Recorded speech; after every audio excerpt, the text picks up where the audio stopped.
Not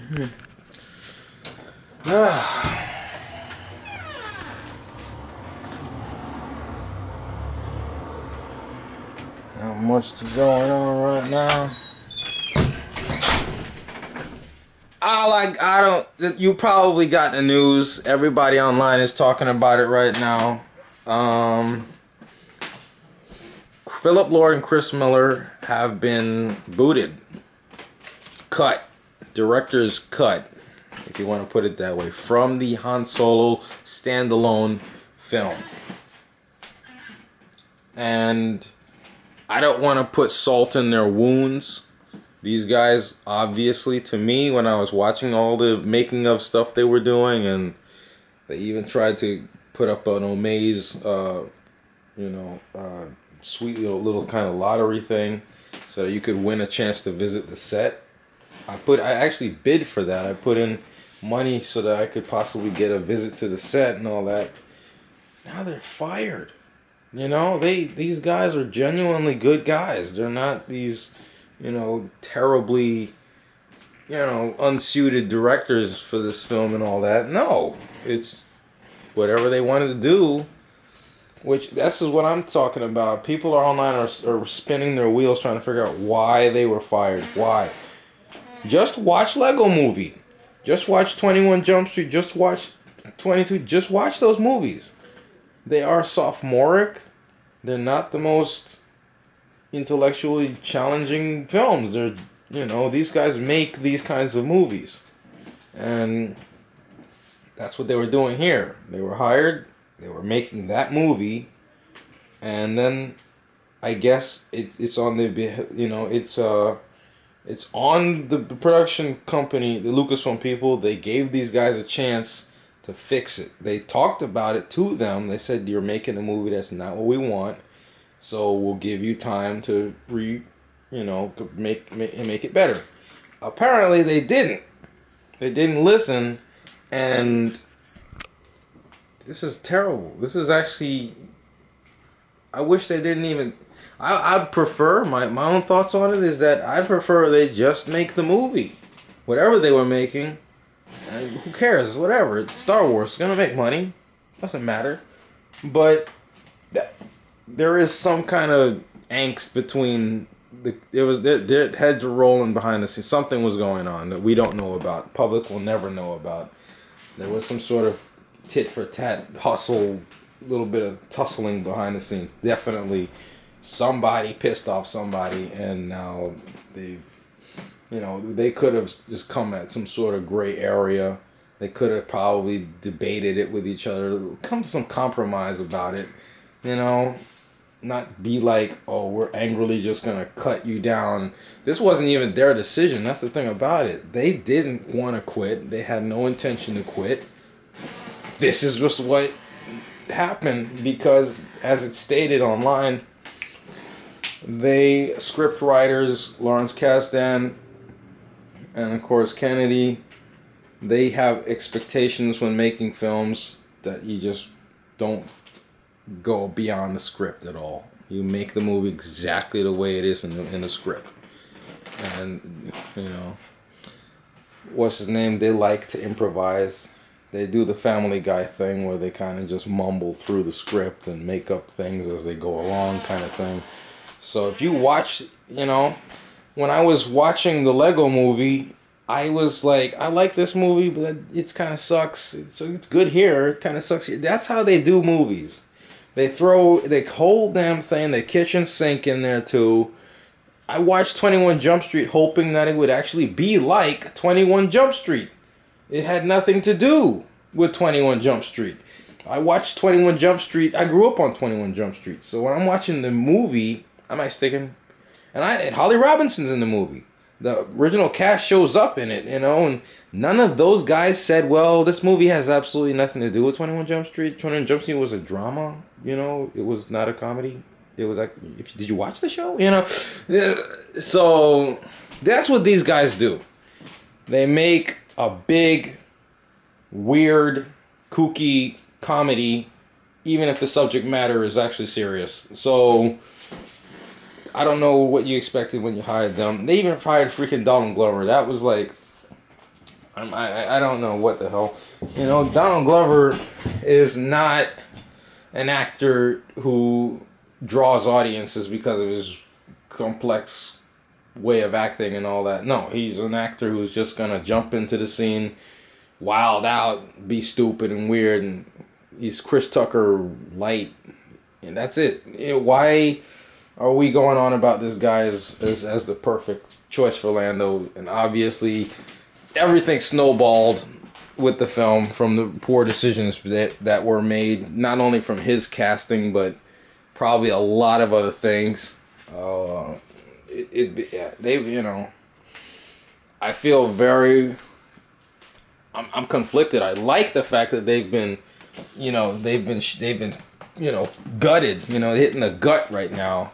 This hurts them. They worked 6 months on that film. You don't work for 6 months on anything and just walk away without giving a damn.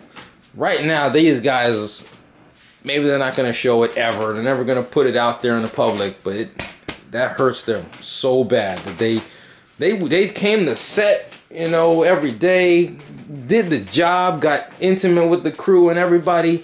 Now they're just told you can't come back. You know, when that happens, it's horrible. It's a horrible feeling. It just is, and that's just. I don't want to see the film. I don't want to know anything about it. I want them to scrap it, but they're not going to scrap it apparently, because they spent money on it and they know that it's going to make $1 billion. No matter what kind of movie it is, it's going to make $1 billion. So they're going to keep pushing it out there. They're going to keep making it, and apparently there's talk of that Philip Lord and Christopher won't even get credit on the movie. That they're going to actually, of course, reshoot a lot of the movie, maybe all of it. I don't know. This is a movie studio. They have a blank check to do whatever they want. Hollywood is like this. He-Man, that was supposed to be a different film. They didn't have the budget for certain things. Obviously, that movie came out the way it is. Super Mario Brothers is what people are online are talking about when they say this movie, what this situation compares to. That's exactly it. The directors had a vision for the film. They wanted to take Mario seriously. Disney said, no, this is a kid's video game. Just make it silly and weird. So they couldn't. They kind of had it's a strange buckling of the film as it kind of fell apart during the process. And then the directors quit. The movie was actually finished by the producers. It was not finished by the directors. Directors quit the freaking film, man. And, you know, so I still love the Super Mario Brothers movie, but it's so blatantly obvious how messed up that film production was. I can imagine Street Fighter the movie, when the actors signed on for it, they thought it was going to be good, and then they got to set and they realized they're part of a giant fail, and that movie bombed, and that was a terrible idea for a Street Fighter movie to begin with, and it failed, obviously. So this is Hollywood typical. Batman and Robin, Batman Forever. I've been around for a long time watching Hollywood fail as they try to adapt things and make them, and I don't have this huge, you know, Force Awakens, I give that thing a lot of latitude and I give it a break because it had to somehow squeeze beyond the stench of the prequels and bring people back into Star Wars love. So it had to jump a huge hurdle. People don't realize that it's not easy to take Star Wars and make something decent out of it at all. You know, the fact that we all kind of walked away from Force Awakens thinking that was okay. That was fine. I wasn't offended by that, you know? When you walk out of Revenge of the Sith and then all the other ones, you're thinking, that was kind of shit. That was kind of shitty, you know? We all hoped, for me personally, when I went to each of the prequels, I hoped the next one would fix all the problems that Lucas created for himself. And ultimately, we all learned a huge lesson that one man in control of the whole ship sucks. It just sucks. No one told Lucas, no, you can't do that. No, that's not a good idea. No one did, and we got movies that were made by one person, one vision, one idea, and of course, it came out the way it did. So, to have Force Awakens come out and be, everybody says it wasn't, people are hyperbolic online. They say it wasn't the bomb diggity, it didn't blow me up.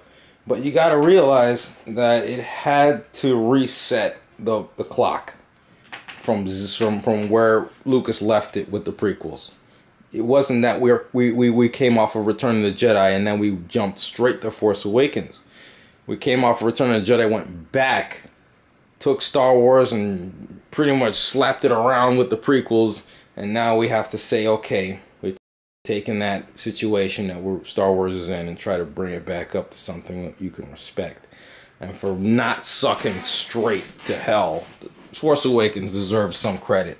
And now we're sitting here waiting for the next one, and we're hoping that it's gonna be better than Force Awakens, and we're hoping that this is where they're gonna have to shine. Last Jedi. This is where they're gonna have to shine. They're really gonna have to say, well, Star Wars is back.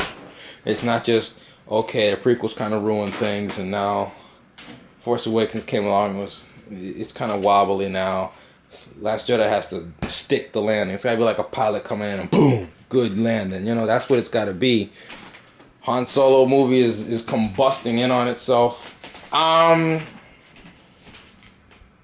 I don't know. I'm not a person who can't watch a bad movie. I love bad movies. Super Mario Brothers, the Power Rangers movies, awful, but it has such a 90s flair and fun. It's pure cotton candy on film, so I'm like whatever about it.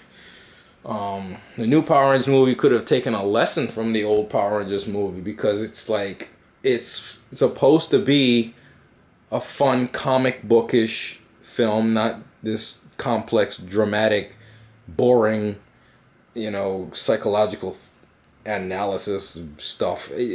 So you gotta really, accept Power Rangers as action porn. You can't just take it super serious like that.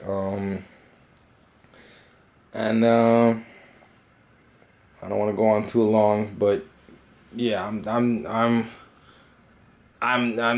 not gonna ever look down on Philip Lord and Chris Miller. I don't think anybody should.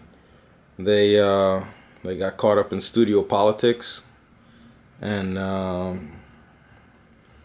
it's a tragic waste of time, a tragic waste for Star Wars. If things had gone according to God's plan, I would have been cast as Lando. Maybe Anthony Ingruber would have been cast as Han Solo, and we would have made a movie that would have been remembered and beloved and everything. They're considering Joe Johnston and Ron Howard for the role of a new director. Joe Johnston actually was one of the production crew members on the original Star Wars movies, so him working on it would actually make a lot of sense. J.J. Abrams working on it would make sense. I think he would be pretty good for that. Everybody's saying give George Lucas a chance to make it. I don't think George Lucas would ever do that. He's too proud of himself. He'd never just take a little side film in the Star Wars thing. None of that. I think George Lucas is still manning the helm. And in fact, maybe strangely enough, Lucas's decisions, Lucas wanted them to do something with the film that the Philip Lord Griswold didn't want to do, and maybe that was the nail that came down on him. I don't know. I don't think Lucas is divorced from Star Wars. That would really be like telling Stanley he can't have an opinion on anything when they're making movies about the shit that he, mostly him and Jack Kirby and so on created, or Jim Lee. You make a movie based on Jim Lee's stuff, and you just say screw you to Jim Lee while he's watching it happen, So I'm kind of just thinking what to do now. I never would have thought I'd be sitting here months later after they threw the bombshell on me that Donald Glover will be playing Lando, and my chances at playing him were down the drain. So now here we stand, and the freaking directors are fired from the movie, and do I have a chance of getting cast as Lando right now? No, they shot for 6 freaking months. It's a long time. They probably have tons of footage of Donald Glover playing Lando. Now, here's another thing about that. Back to the Future shot for a very long time with what's his name? Eric Stoltz playing Marty McFly. He was their second choice, I guess, or whatever. They wanted Michael J. Fox. Eric Stoltz was the only guy available, so they got him. They shot with him for a long time, and pretty much the 90%, 80% of the movie. I don't know what the true percentage is, but people the cast members will tell you they remember that the original Marty was a different guy. They shot the movie, goddamn, most of it. They had to reshoot pretty much the whole movie, when they finally got Michael J. Fox available scheduling wise. They had to reshoot damn near the whole movie.